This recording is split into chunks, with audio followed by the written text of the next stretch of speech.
할렐루야. 아멘. 예배 가운데 오신 여러분들 환영하고 축복합니다. 우리 옆에 분들에게 사랑합니다, 축복합니다 함께 인사하겠습니다. 사랑합니다, 축복합니다. 한 번 더 인사할 때는 지난 한 주간 수고 많았습니다 함께 축복하겠습니다. 지난 한 주간 수고 많았습니다. 여러분, 넷플릭스 시청률 이 100위를 이렇게 조사해 본 게 있더라고요.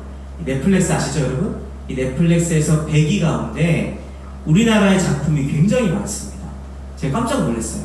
우리나라의 작품이 순위에 올라와 있는 것이 굉장히 많은데 미국 다음으로 한국이 많아요. 그러니까 이제는 한국의 콘텐츠가 전 세계적으로 다 같이 보고 있다라고 할 정도로 굉장히 큰 영향력을 발휘하고 있는 것을 볼 수 있습니다. 근데 이 한 유튜버가 이 순위 100위 중에 1위부터 이 순위를 매겨서 누적 시청 시간을 올렸는데, 이게 바로 이제 최근에 만든 건 아니니까 완전 정확하진 않을 수 있지만 이러한 우리나라 작품이 순위에 올라와 있구나 할 수 있습니다. 우리 한번 보시면은, 여러분 여기서 보신 거 있나요? 오징어 게임 보신 분 있으신가요? 다 성경만 보신 분 그렇죠? 네, 지오, 더글로리, 지금 우리 학교는 이 작품들이 이 세계적으로 이제 많은 사람들이 봤던 작품인데, 전 세계에서 제일 많이 본 작품이 우리나라에 있어요, 여러분. 그게 뭐죠, 여러분? 맞아요. 오징어 게임이 1위고, 그 다음에 2위도 우리나라입니다. 지금 우리 학교는. 그 다음에 더글로리 3위, 6위가 지옥입니다. 여러분들, 이 네 가지 작품에 공통적인 특징이 있어요. 전 세계로 비춰지는 우리나라의 순위권에 올라와 있는 이 작품에 공통점이 있는데, 여러분 혹시 뭔지 아십니까? 그게 뭐냐면 교회에 대한 안 좋은 이미지. 교회에 대한 안 좋은 이미지가 이 네 작품에 다 들어가 있습니다. 제가 전체를 다 보지 못했지만 이 지금 우리 학교는이라는 작품의 처음에, 이게 무슨 좀비 영화예요. 좀비가 처음 시작되는 장소가 어디죠? 그것은 교회에서 시작돼요. 교회 옥상에서 왕따 당하는 사건 가운데 좀비가 시작됩니다. 그 외에 오징어 게임이나 더글로리의 목사님 딸이 나오죠. 그리고 지옥, 이 부분에는 끊임없이 교회에 대한 안 좋은 이미지가 들어가 있어요. 그럼 여러분, 이게 왜 들어갈까요? 영화에 들어가는 이유, 들어간 이유가 여러 가지가 있을 수 있어요. 이 감독의 의도가 있으니까. 교회가 깨어나길 바래서, 교회가 건강하게 가길 바래서, 이런 의도로 만든 작품도 있을 수 있지만, 제가 볼 때, 저의 시야입니다. 저의 시야로 이 작품을 볼 때에 그런 건 아니고, 대부분 이것이 들어간 이유는 세계적으로 이 부분이 공감 포인트가 되는 거예요. 여러분, 영화나 드라마를 통해서 뭔가 놀라운 메시지를 전하겠다, 이러한 이제 의도도 있죠. 의도도 있지만 중요한 것은 무엇이냐면, 무엇이죠? 많은 사람들이 봐야 돼요. 시청률이죠. 돈이 돼야 된다는 것입니다. 여러분, 그러한 부분에서 기독교에 대한 안 좋은 이미지가 끊임없이 많은 사람들의 공감 포인트, 몰입 포인트가 되니까 늦는 거예요. 살인마의 백밀러에 걸려있는 십자가, 정말 많이 나오죠. 살인자인데 이 백밀러 보면 항상 십자가에 걸려있어요. 그러한 장면들은 정말 많이 보게 되는 것 같습니다. 참으로 안타깝죠. 정치인들도 마찬가지죠. 이 나라를 이롭게 하겠다는 높은 이상도 있지만 무엇보다도 나의 지지율이 중요한 것처럼, 이러한 기독교적인 이미지가 이러한 포인트로 실린다는 것은 참 안타까운 것을 보게 됩니다.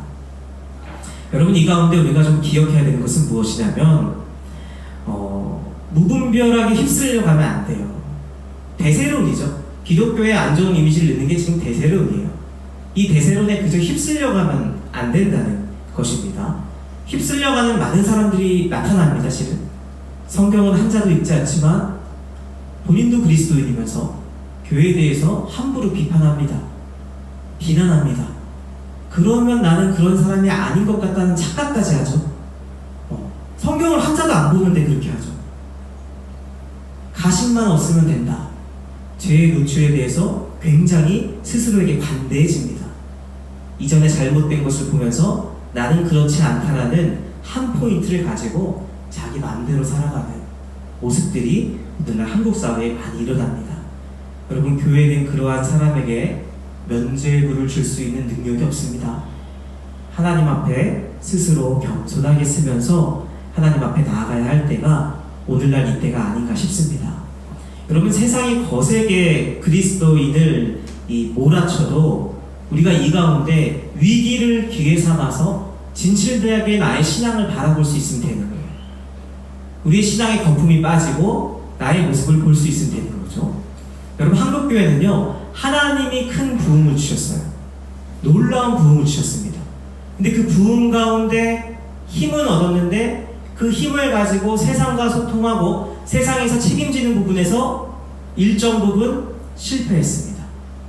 그래서 이제 우리에게 거센 비난이 있는데, 그럼 그 가운데 우리가 돌이켜볼 것은 돌이켜보고 다시 하나님 앞에 서야 하는 것인데, 아무리 세상이 우리를 비난해도 우리 안에 궁극적으로 남아있는 단 한 가지가 있는데, 여러분 그게 무엇인지 아십니까? 아무리 세상이 우리에게 뭐라고 해도 나에게 주어진 궁극적인 한 가지, 그게 뭐냐면 바로 예수님을 통해 받은 하나님의 은혜입니다. 아멘입니까 여러분? 아멘. 여러분, 이 은혜를 소중하게 여길 수 있기를 바랍니다.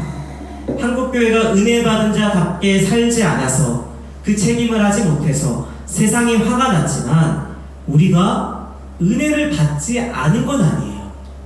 은혜를 받았죠. 근데 그 책임을 다하지 못한 부분이 있는 것입니다. 그래서 이 그리스도인은 다시 하나님의 은혜 앞에서 자신의 정체성이 시작되는 거예요. 예수 그리스도의 십자가 사건과 부활 사건 앞에서 나의 신앙이 시작되는 것입니다. 그래서 특별히 오늘은요, 가장 성경에서 중시하는 이 은혜의 개념에 대해서 함께 같이 하나님의 말씀을 통하여 나누고자 합니다. 여러분, 신약을 연구하는 성서학자들 사이에서 가장 주목받는, 요즘에 가장 주목받았던 책 중에 하나가 있는데, 그게 무엇이냐면 존 마클레이의 바울과 선물이라는 책입니다. 이 관심 있는 분은 제 서재에 있으니까 한번 보실 수 있습니다. 이 책은요, 은혜에 대한 연구, 또 이 은혜에 대해서 이 선물의 개념으로 접근했는데, 주로 이러한 연구책이 나오면요, 이 성서학자들이 이 책에 대해서 비난을 하거나 비판을 하거나 여러 가지 의견을 냅니다. 이 신학적인 스탠스와 상관없이 보수 교단이든 진보 교단이든 이 책에 대해서 대부분 인정합니다. 거의 다 인정하는 거죠. 20년 동안 바울 신학에서 연구했던 것 중에 가장 큰 성과를 올렸다라고 극찬까지 받은 그러한 부분들이 있고요. 이거는 2019년도에 우리에게 번역된 책이기도 합니다. 이 선물의 개념을 가지고 은혜에 접근했는데, 이 1000페이지가 넘는 두꺼운 책이고 140페이지가 이 예수님께서 오셨던 그 시대의 선물의 개념이 어떤 것인지, 고대 그리스 사회의 선물이 무엇인지에 대해서 보여주고 있습니다. 여러분, 오늘날 우리의 선물의 개념은 어떤 개념입니까? 오늘날 우리에게 주어진 선물의 개념을 보면은 보답의 조건이 없이 순수한 마음으로 주는 것이죠. 그러니까 선물을 줄 때 뇌물과 선물의 차이가 있죠. 뇌물이 아니라 선물은요, 그냥 그 사람을 진심으로 축복해서 주는 거예요. 그 사람을 사랑하는 마음으로 주는 것이 이 선물입니다. 이 선물이라는 것은 기본적으로 인간적이고 순수한 개념을 가지고 있습니다. 근데 이 성경이 쓰여진 배경, 고대 사회에서 선물의 개념은 어떤 개념일까요? 성경이 쓰여졌던 그 시대 때, 그때의 배경은 함께 같이 읽어보겠습니다. 시작. 선물은 상호적인 것, 당내 관계, 선물을 통해 사회적 결속 생성 및 강화. 그러니까 고대 사회의 선물의 개념은요, 오늘날의 선물의 개념처럼 순수한 선물의 개념이 아예 없습니다. 그러니까 내가 뭔가 좋아서 그 사람을 축복하려고 주었던 선물은 없는 거예요. 그렇게 주는 개념 자체가 아무것도 없었고, 오히려 선물은 상호적인 거, 줬으면은 다시 받는 거예요. 이 답례 관계.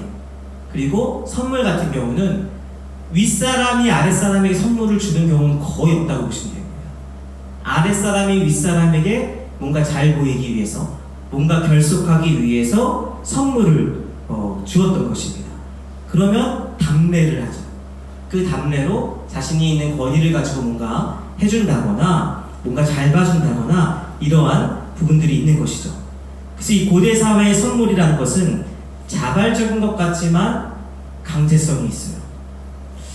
고대 사회 정말 이렇게 했는지 모르겠지만 예로 들면 학교에 갔을 때, 오늘날의 예로 들면 학교에 갔을 때 선생님께 선물하는 게 자발적인 것 같지만 강제성이 있었을 수도 있는 거죠. 그러한 느낌으로 있는 것입니다. 사심 없이 주는 것 같지만 정확한 이유와 목적이 있는 것이 고대 사회의 선물입니다.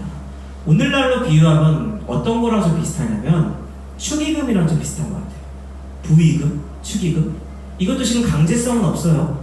자발적으로 하는 건데 한 대로 그대로 다시 돌려주죠. 제가 아는 친구는 결혼식 때 했던 이 축의금 봉투를 가방에 그냥 놓고 있는 친구도 있어요. 그 사람이 얼마 줬는지 뭐 헷갈리니까 그대로 놔둔 거예요.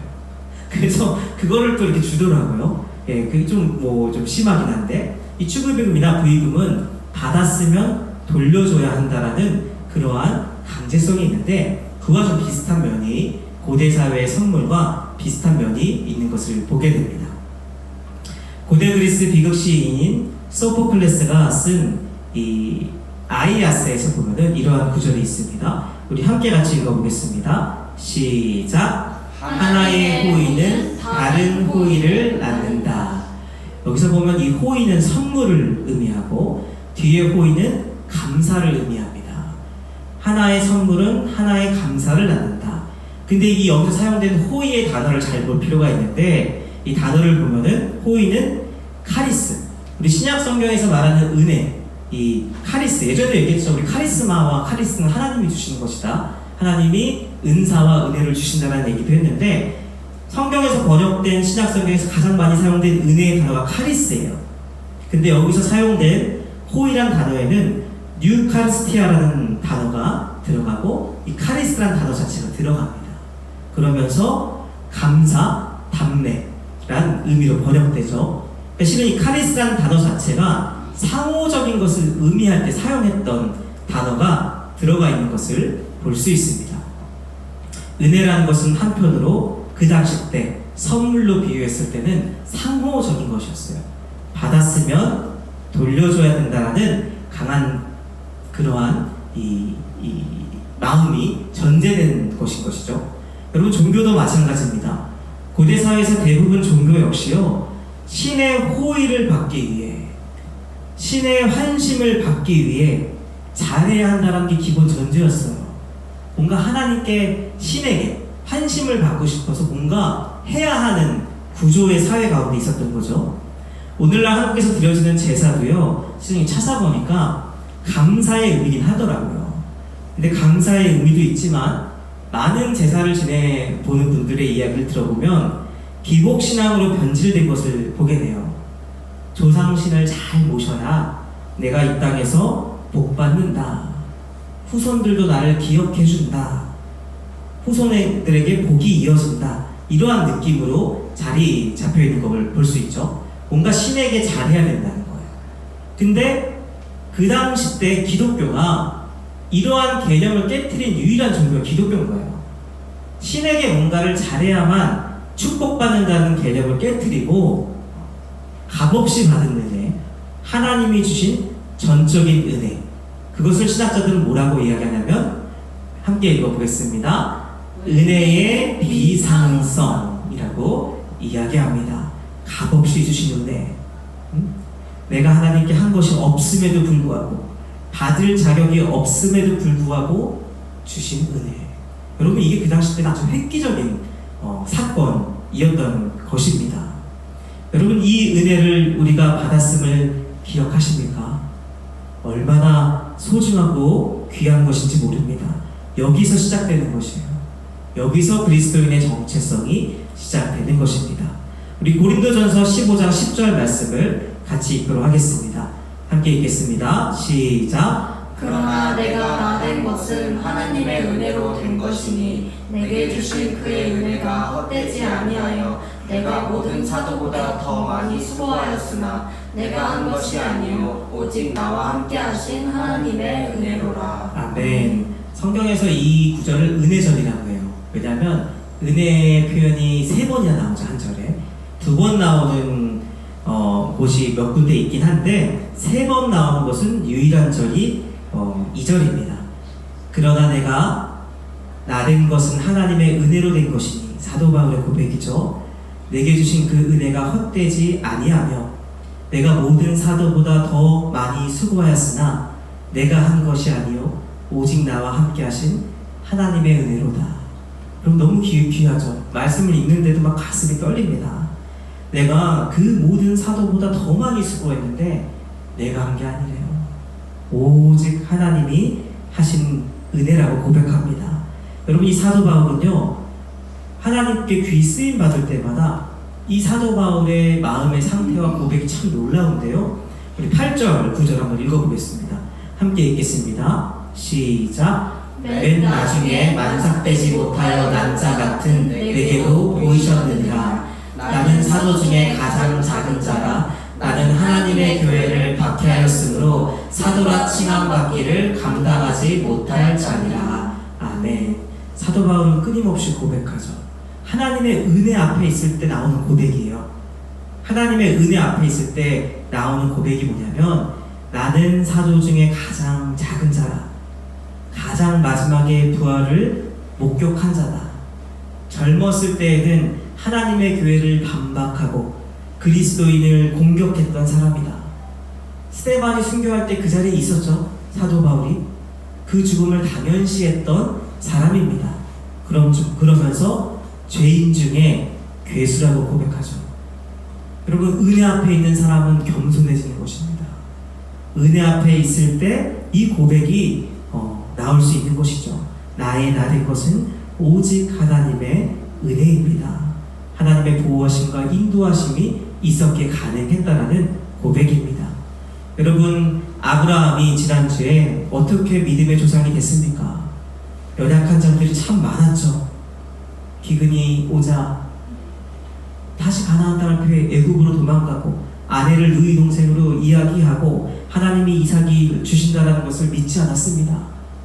여러분, 아브라함이 실은 흉내낼 수 없는 놀라운 믿음의 조상임에도 불구하고 하나님의 은혜 없이는 될 수가 없는 것입니다.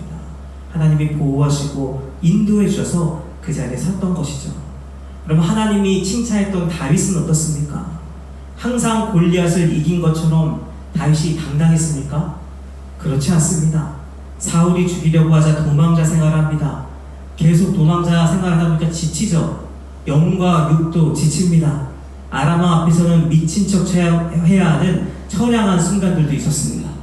아라마 앞에서 떳떳하게 고개를 들고 나는 하나님께 기름 부은 자 받은 자다, 당당하게 골리앗에게 맞섰던 것처럼 맞섰던 것만은 아닙니다. 힘들고 어려웠던 순간들이 있었죠.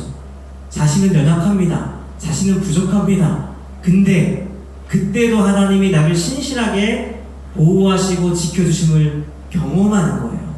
하나님의 신실하심이 나를 버리지 않는구나. 내가 사망의 음침한 골짜기를 다닐지라도 해를 두려워하지 않는 이유가 무엇입니까? 주님의 막대기와 지팡이가 나와 함께 하시는구나. 아, 하나님 신실하시고 하나님의 은혜 덕분에 내가 여기에 있구나. 내가 영원히 여호와의 집에 살리로다 고백하게 되는 것입니다. 사랑하는 주신교회 성도 여러분, 그 하나님의 은혜에 반응하는 그 은혜를 소중히 여기는 우리 성도님들 되시기를 주님의 이름으로 축원합니다. 우리 함께 같이 읽어보도록 하겠습니다. 함께 읽겠습니다. 시작. 하나님의 은혜는 나를 향한 하나님의 절대적이고 굽힐 줄 모르는 사랑입니다. 하나님의 은혜는요, 이 표현이 참 적절한 것 같아요. 절대적이고 굽힐 줄 모르는 하나님의 의지가 있어서 우리가 이 자리에 있는 거예요. 한 신학자는 이렇게 얘기하시더라고요. 사랑은 오래 참고로 시작하는 이유가 무엇이냐? 개인적인 묵상이죠. 사랑은 오래 참고 시작하는 이유는 하나님의 전지전능하심 가운데 거의 97%는 우리를 보면서 참아주신다, 기다려주시고 인내해주시고 끝끝내 은혜의 열매를 맺게 하시고자 하는 그 하나님의 섭리를 우리가 경험할 수 있기를 간절히 소원합니다. 여러분, 그래서 우리가 이 은혜를 소중히 여기는 마지막으로 우리가 해야 되는 것이 있는데 무엇이냐면, 은혜 받은 자만이 할 수 있는 게 있어요. 그게 뭘까요? 세상은 못합니다, 여러분. 은혜 받은 자만이 할 수 있는 게 있어요. 은혜를 전하는 거죠. 여러분, 사도 바울이요, 자신의 실체를 봐요. 아, 나는 그래도 좀 괜찮은데, 뭐 이런 개척교회도 하고 또 순종도 하고, 나는 좀 뭐 그래도 이 정도면 신실하게 잘 살지 않았나? 이런 게 아니라요, 사도 바울은 자기를 죄인 중에 괴수다, 노다, 내 안에 답이 없다. 근데 사도 바울이 구원을 받잖아요. 은혜를 입잖아요. 그렇기 때문에 이 세상에 가망 없어 보이는 사람들을 향하여 갈 수 있는 거예요. 나도 구원해 주셨는데, 나 같은 사람도 구원해 주셨는데 너도 구원받을 수 있다. 나의 힘으로 하면 못 가죠. 하나님이 주신 능력으로 하니까 나아갈 수 있는 것입니다. 여러분, 기독교인 선교사님들이요, 여러분 땅끝까지 갑니다. 그 위험한 지역에 왜 갔습니까? 뭐 국가 허가는 받았습니까? 뭐 그런 절차들도 굉장히 중요하죠. 중요하지만 여러분, 우리랑 똑같이 한 번 사는 인생을 사시는 거예요. 자녀들은 한국에 있기도 합니다. 여러분, 그 끝까지 가는 데에는 하나님이 붙들어 주시고 인도해 주셨기 때문에 가능한 것이죠. 자격 없는 나 같은 사람을 구원하신 하나님의 은혜를 받았기 때문에 자격 없는 연약한 사람을 품고 눈물로 포기하지 않고 기도할 수 있는 것입니다. 제가 예전에 사역할 때 참 아픈 사역이 하나 있습니다. 그것이 무엇이냐면, 제가 섬겼던 교구의 한 권사님이 신앙이 좋은 권사님인데 신천지에 빠지신 거예요. 그것을 알게 되고 권사님을 붙들고 이야기하고, 신천지 안 좋은 거 알지 않습니까? 이런저런 이야기를 나눴는데, 그 권사님이 끝끝내 결국 신천지로 가셨어요. 근데 갈 때 뭐라고 말하고 가셨냐면, 거기가 이단이든 아니든 상관없다. 나에게 고마운 사람들이다. 내가 힘들고 어려울 때 내 옆에 있어준 사람이다. 그러면 신천지는요, 정확한 의도가 있죠. 의도를, 그 신천지의 이익을 위해 포교 활동을 합니다. 악한 의도로 했는데 교회에 있는 사람들보다 그분들이 더 고맙다는 거예요. 여러분, 제가 그걸 들으면서 정말 충격을 좀 받았습니다. 악한 의도로 사는 사람들이 은혜 받은 사람보다 더 선한 영향을 줬다는 거예요. 여러분, 우리가 하나님이 우리에게 은혜를 주실 때요, 너 은혜 받았으니까 넌 이제 이렇게 해라, 그렇게 명령하시진 않아요. 하지만 너의 은혜가 무엇인지, 너가 받은 은혜가 무엇인지 끊임없이 돌이키게 하시고 나와 함께 하나님 나라를 이루어가자고 손 내미시는 거예요. 강제로 끌고 가진 않습니다. 근데 그 손 내미신 이유가 무엇이죠? 그 길이 우리에게 가장 복된 길이니까 그것을 굽히지 않고 손 내미시는 거죠. 여러분, 많은 교회가 있습니다. 은혜를 말하지만 은혜가 작동하지 않는 교회는 실은 살아있는 교회는 아니에요. 가장 중요한 문제를 앞두고 이 교회가 어떤 결정을 어떻게 하는지 봐야 합니다.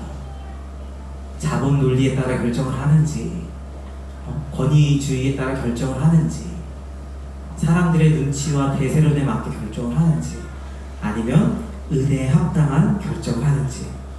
여러분, 성도가 많아지면요, 이런 설교를 못합니다. 쉽지 않습니다. 근데 특별히 우리 주신교회가 하나님의 은혜가 작동하고 은혜가 우리의 모든 섬김의 원동력이 될 수 있기를 주님의 이름으로 축원합니다. 그럼 마지막으로 이 은혜는요, 예수님의 십자가 사랑을 얘기하는 거예요. 예수님이 십자가에 못 박히시고 부활하셨다. 제가 지난주에 이 성경을 펴고 이 말씀을 잠잠히 묵상할 때마다 느끼는 게 뭐냐면, 아직 너무 감사해요. 이것을 잠잠히 묵상하면요, 단단한 마음이 부드러워져요. 내 안에 막 화가 나거나 뭔가 생각이 딱 꽂혔을 때 이 말씀 앞에 서 있으면요, 단단한 마음이 부드러워지고 생각의 전환이 일어납니다. 예수님이 십자가에 못 박혀 죽으시고 부활하셨다는 것을 뭐 공식처럼 내 입술로 고백하고 외우면 천국에 간다. 여러분, 이런 게 아니에요. 이런 차원의 신앙이 아닙니다. 이 고백을 통하여 하나님을 믿는 것이 실제가 되는 거예요. 아, 주님이 정말 나 같은 죄인을 위하여 십자가에 죽으셨구나, 부활하셨구나를 만나는 것이죠. 여러분, 팀켈러 목사님의 용서를 배우다의 한 구절입니다. 제가 읽어드리도록 하겠습니다. 네. 예수님이 나를 살리러 지옥의 심장부까지 가셨고 나를 위해 사랑으로 순종하며 십자가에 죽으시고 부활하심을 안다. 바로 그것이다. 그 사랑이 나를 변화시킨다. 그것이 눈물과 병탕과 희열과 활력을 낳는다. 그분의 희생적인 사랑이 나를 변화시키는 이유는 그것이 나를 낮추어 교만과 이기심에서 벗어나게 하고 동시에 나를 인정해 열등감과 자기 연맹에서 벗어나게 하기 때문이다. 그 사랑 덕분에 나는 죄를 미워한다. 내 죄 때문에 그분이 죽으셨기 때문이다. 하지만 그 사랑 덕분에 나는 나를 미워하지 않는다. 그분이 나를 해방시키려고 나를 위해 죽으셨기 때문이다. 여러분, 이 안에 어마어마한 고백들이 지금 들어있는 거예요. 어떤 이제 인기 강사는요, 자신을 변화시키기 위해서 이 유튜브를 보라고 하더라고요. 내 안에 막 도파민이 나오게 할 수 있는 눈물샘을 자극하는 유튜브를 봐라. 그러면 뭐 세상의 지혜로운 방법이에요, 한편으로. 그러면 이 단단한 마음이 좀 부드러워질 수 있다라고 강연하고 TV에도 많이 나오시던데, 여러분, 십자가 사랑 앞에서요, 눈물과 경탄과 희열과 활력이 생기는 거예요. 새 힘을 주시는 하나님을 만나는 것입니다. 그 희생적인 사랑 앞에서요, 사람이 느끼는 결핍 있죠. 우리가 이 영성에 대해서 함께 설교를 나눌 때 결핍을 따라 그것을 지향하며 살아요, 사람들이. 심리적으로 결핍 따라서 교만해지기도 하고, 결핍 따라서 이 나를 높이고자 하는 것들이 생기는데, 나를 변화시키는 이유는 나를 낮추어 교만과 이기심에서 벗어나게 하시는 하나님, 동시에 나를 인정해 주시면서 열등감과 자기 연면에서 벗어나게 하시는 하나님, 우리의 자존감을 세워주는 것, 자존감은 여기서 오는 것입니다. 하나님으로부터 오는 것이죠. 죄가 왜 안 믿냐고요? 하나님이 미워하시니까. 주님의 십자가 사건과 부활을 인격적으로 만날 때 나타나는 증상입니다. 나를 위해 주님이 나의 죄 때문에 십자가에 죽으셨으니까. 여러분, 그렇다고 너무 작아질 필요 없어요. 모든 사람들이 비슷합니다. 나에 대해서 사랑할 수 있는 이유는 그럼에도 불구하고, 죄를 사랑하는 나의 연약함이 있음에도 불구하고 내가 하나님 앞에서 고개를 필 수 있는 것은 하나님이 나를 미워하지 않고 나를 위해 그럼에도 십자가에 못 박혀 죽으셨다는 거예요. 의인된 자를 위해 죽은 게 아니라 죄인된 자를 위하여 이 땅에 오셔서 십자가에 죽으셨던 그 놀라운 십자가 사건. 여러분, 그 사건 가운데 있을 때에 우리가 하나님을 하나님 되게 바라보고 하나님의 은혜가 내 심령 가운데 작동함으로 이 땅 가운데 은혜를 전하는 자로서 살아갈 수 있게 되는 것입니다. 사랑하는 주신교회 성도 여러분, 하나님 주신 은혜를 소중히 여기며 그 은혜를 이 땅에 표현하는 그러한 삶을 살아갈 수 있기를 주님의 이름으로 축원합니다.